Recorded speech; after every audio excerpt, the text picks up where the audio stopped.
साहित्य Anvesha YouTube channel को मु स्वागत करुच्ची। जेहेतु तुम्हें मैंने समस्ते ओडिया भाषा और साहित्य विभाग जन जन अध्यायी ओडिया भाषा और साहित्य विभाग अध्ययन करुच एवं ओडिया भाषा को आगू ना चेष्टा करुच।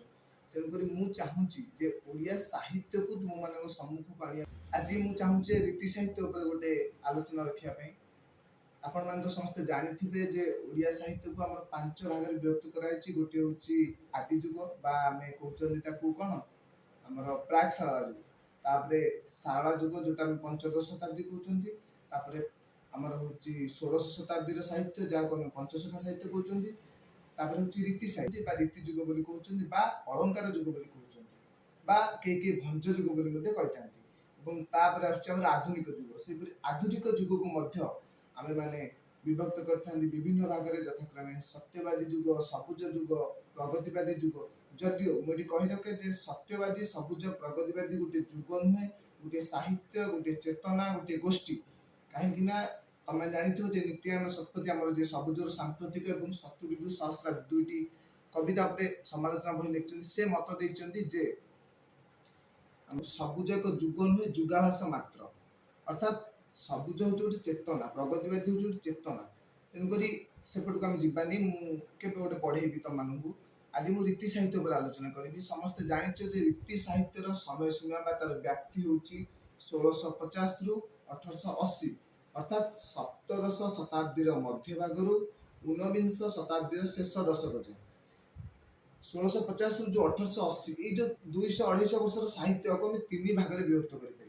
गोटे हूँ प्राकृति, गोटे हूँ मध्य रीति, गोटे हूँ उत्तर रीति। प्राकृतिर समय सीमा हूँ 1650 रु 1750 एवं मध्य रीति जोटा को रीति जुग तार समय सीमा हूँ 1750 रु 1850 एवं उत्तर रीति तार समय सीमा हूँ 1850 रु 1880। रीति साहित्य आम क्या कह रीति प्रथम क्या कहुए देख प्रत्येक व्यक्तिर किसी ना कि शैली थाए।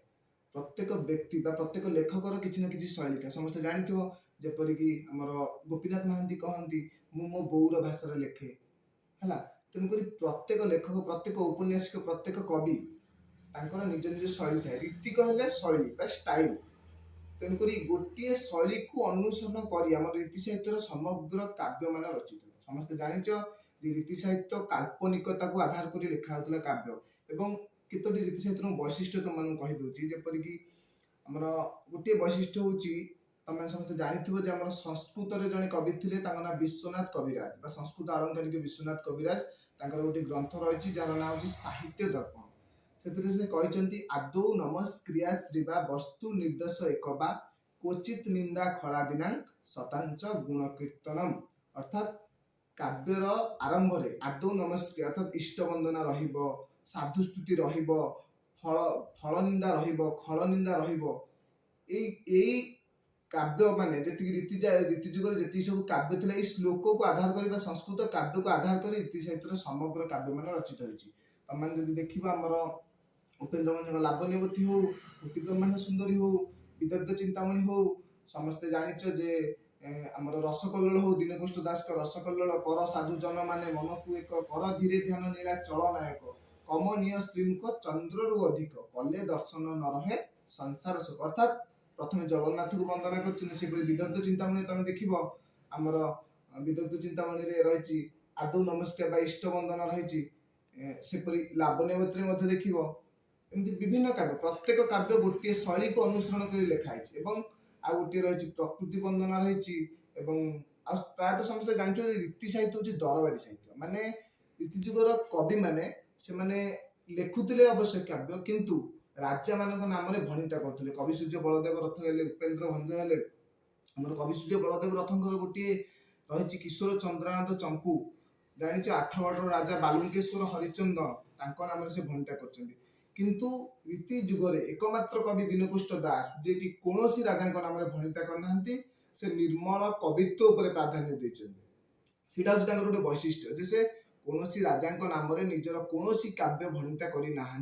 जदिव से अनेक काव्य लिखिं रसकल्लोल, रसविनोद, प्रस्ताव चिंतामणि, आमर रहा आर्तत्राण चौतीसा एमती विभिन्न प्रकार लिखिं प्रस्ताव सिंधु।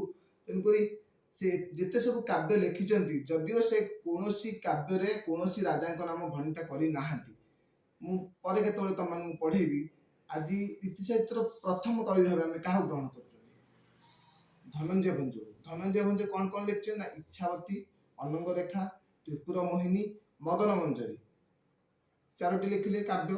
ଆଉ ଗୋଟେ ଲେଖିଛନ୍ତି କଣ କହିପାରିବ କି? ଉପେନ୍ଦ୍ର ଭଞ୍ଜ ବୈଦେହୀଶ ବିଳାସ ଯୋଉ କାବ୍ୟର ଅବଲମ୍ବନ ଲେଖିଛନ୍ତି ତାର ନାଁ ହଉଛି ରଘୁନାଥ ବିଳାସ।